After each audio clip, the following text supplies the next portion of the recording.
Hello, Ashley, my lovely. How are you? Okay, I've seen the videos already before starting the video. Don't worry. Event in the past, you were having a ticket plate, which this one is a lot thinner. So, oh no, it's the same, exactly the same. The position of your knees is perfect, all right?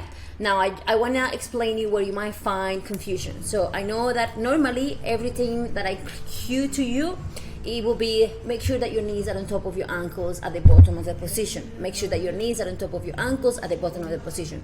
That is normally the cue that I give to people when we are trying to tailor posterior chain, glutes and hamstrings, right?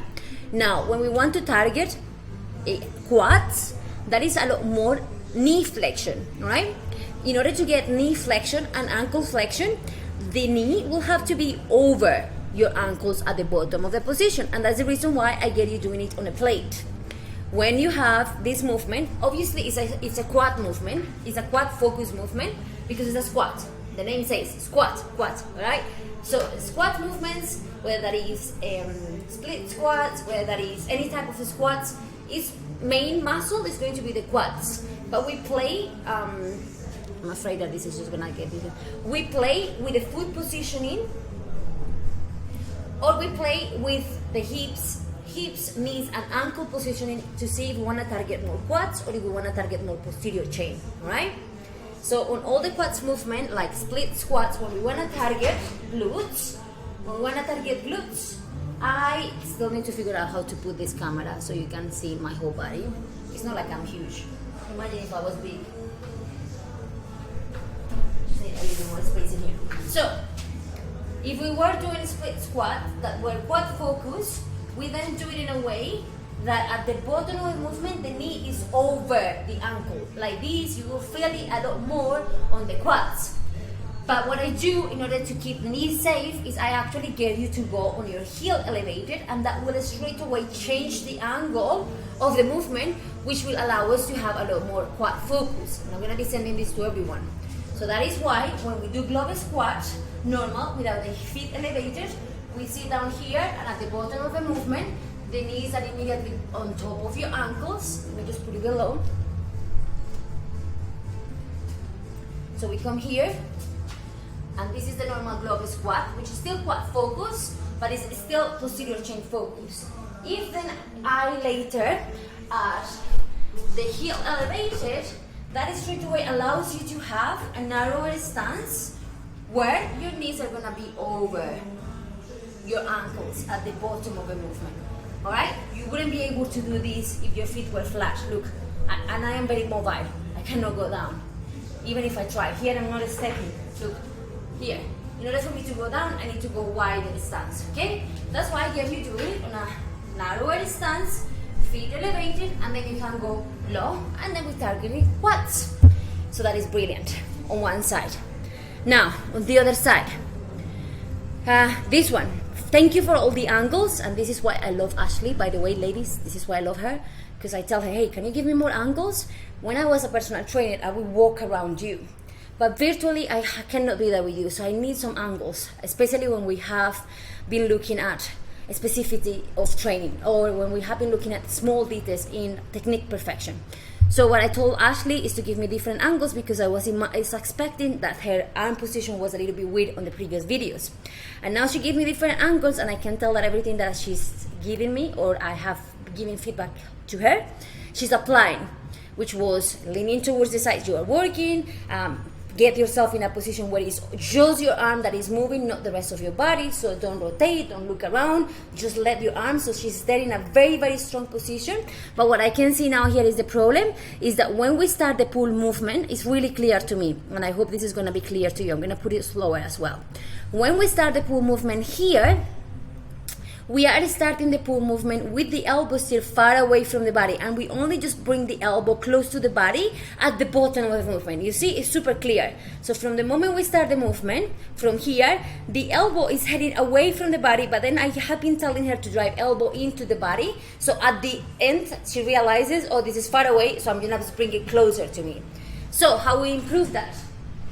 And if I go far, the microphone doesn't let me. But from the moment we start the movement, I have this here. let me use that machine. So, from the moment we start the movement, I actually need the machines from there. From the moment we start the movement, we pull into the body, okay? So instead of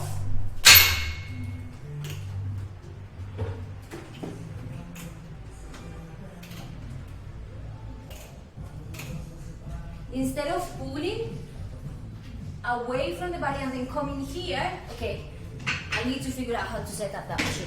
You want to pull in a way that from the moment you start, the elbow is coming into your body, okay?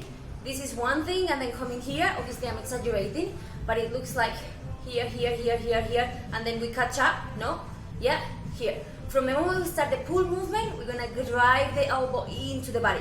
I much prefer if your hip bone stops you here than if you realize that you're nowhere close to the body enough, okay? So from the moment you start the pull movement, here, start with the elbow into your body. That is the only thing that you are missing. All right, my love? Super, super good. Thank you for all the angles. It really helped me to, and I'm sorry that I couldn't make the machine work out in that. I need to figure out how to move my webcam virtually. And this one is one that you have always done really, really good. Both connection of tempo, driving the elbows, grip, everything. Just perfection. Yeah, really, really good. The machine, good. Make sure that your body, here I actually need your body not to move that much, like your upper body. Please give me a video that I can see your face, because in here we're not locking. Remember, we need to lock the whole upper body. I'm gonna show you.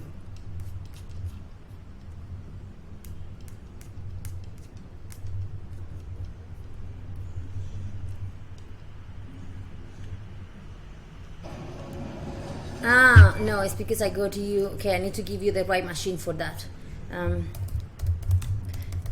We need to lock.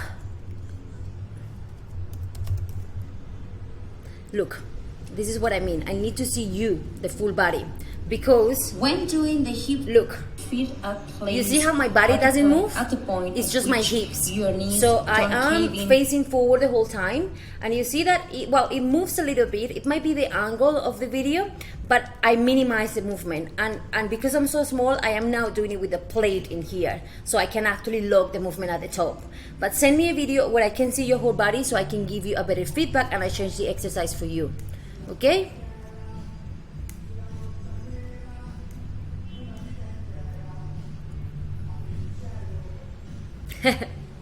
Love it. Really good.